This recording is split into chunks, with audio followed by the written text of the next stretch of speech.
Assalamualaikum warahmatullahi wabarakatuh. Nama saya Iwinda Kusumaning Tias dengan NPM 2174505.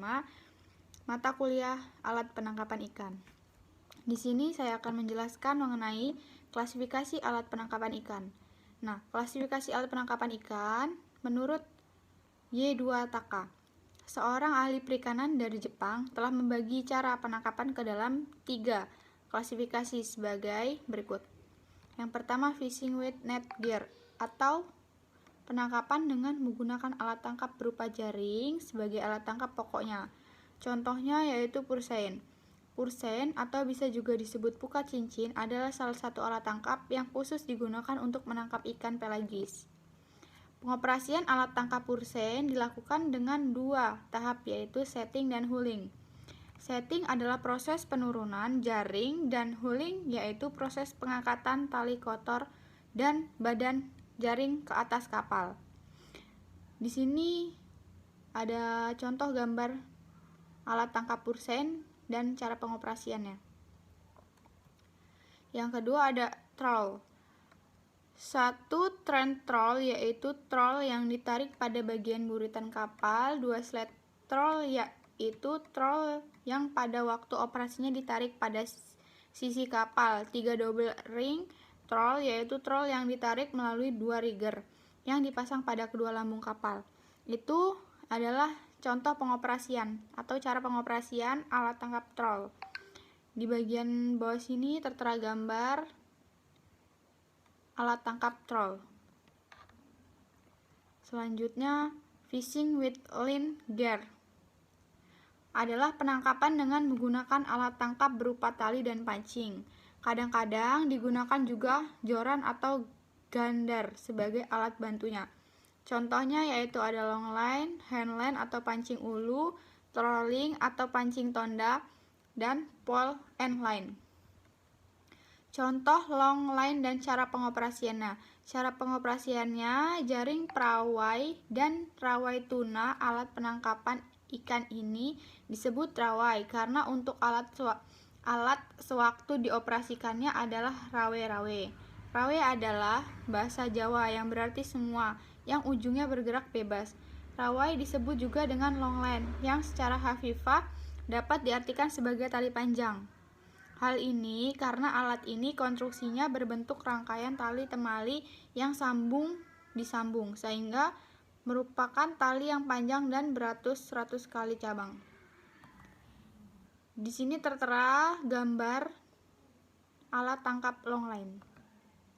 Selanjutnya fishing with miscellaneous gear yaitu penangkapan dengan menggunakan alat tangkap non jaring, bukan tali. Contohnya bubu terbuat dari bambu, kawat atau rotan, panah terbuat dari kayu dan besi, harpun terbuat dari besi dan tali serta kayu, sero terbentuk dari bambu atau batu, tombak terbuat dari bambu, kayu dengan mata tombak dari besi. Bubu dan cara pengoperasiannya. Pemasangan umpan. Posisi umpan harus didesain sedemikian rupa sehingga mampu menarik perhatian ikan baik dari bau maupun bentuk. Umpan dipasang di bagian tengah bubu lipat. Di bagian bawah ini adalah contoh dari alat tangkap bubu. Selanjutnya, sero dan cara pengoperasiannya. Mencari fishing ground, umumnya daerah pantai. Pemasangan sero ketika air laut sedang surut. Tunggu hingga air pasang dan kembali surut. Ikan akan terperangkap ketika air surut. Di bawah ini adalah termasuk contoh alat tangkap sero. Selanjutnya adalah harpun dan cara pengoperasiannya. Yang pertama, mencari fishing ground. Harpun ditembakkan. Ikan yang terkena harpun diangkat ke kapal. Selanjutnya, klasifikasi alat tangkap menurut Andreas van Brand, seorang ahli perikanan dari Jerman Barat.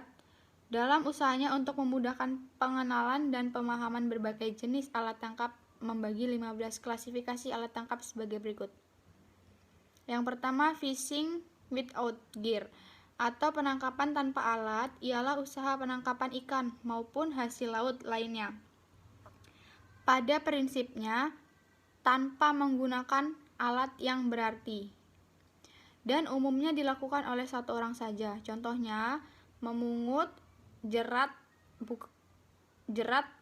atau untuk udang pengko, capit untuk udang barong, menyelam, sosok dan tongkat untuk menangkap kura-kura. Yang kedua, fishing with wounding gear atau penangkapan dengan menimbulkan luka pada ikan yang ditangkap, contohnya panah, tombak, dan harpan. Selanjutnya ada fishing by stupefying atau penangkapan dengan cara memabukkan. Pada metode ini, ikan-ikan dimabukkan terlebih dahulu sebelum dilakukan penangkapan atau pemungutan hasil. Contohnya, dengan racun akar pohon tuba, bahan peledak, pengaruh air, dan menggunakan aliran listrik. Selanjutnya ini tertera sebuah gambar, contoh sebuah gambar bahan peledak orang yang menangkap ikan menggunakan bahan peledak. Selanjutnya, klasifikasi menurut Nomura dan Yamazaki. Cara pengelolaan lain dari alat tangkap dapat dibedakan atas dua macam, yaitu 1. Berdasarkan hasil-hasil yang tertangkap, dibedakan atas 3 golongan, yaitu penangkapan ikan satu persatu, yaitu penangkapan tanpa alat, lalu penangkapan dengan alat menimbulkan luka, dan penangkapan dengan menggunakan line fishing. Penangkapan ikan yang tidak pandang jenis atau berhambur, contohnya dengan memabukkan atau stuffing methods. Penangkapan kelompok-kelompok atau kumpulan ikan dalam golongan ini termasuk golongan lain dari klasifikasi A. Von Brandt yang termasuk golongan A dan B tersebut di atas. Selanjutnya, berdasarkan keadaan alat tangkap pada saat operasi maupun cara pengoperasiannya, dapat dibedakan menjadi 2 cara, yaitu alat tangkap aktif, yaitu alat tangkap yang dalam penggunaannya digerakkan secara aktif oleh penangkap. Contohnya, pursein, troll, lampara, pole and line, trolling line, tombak, harpun, lampara, dan lain-lain. Alat tangkap pasif, yaitu alat tangkap yang dalam penggunaannya dibiarkan pasif di dalam air, sehingga ikan terperangkap atau terjebak pada alat tersebut. Contohnya gillnet, longline, sero, jermal, bubu, dan lain-lain. Sekian, itu saja presentasi dari saya. Saya ucapkan terima kasih. Wassalamualaikum warahmatullahi wabarakatuh. Semoga bermanfaat.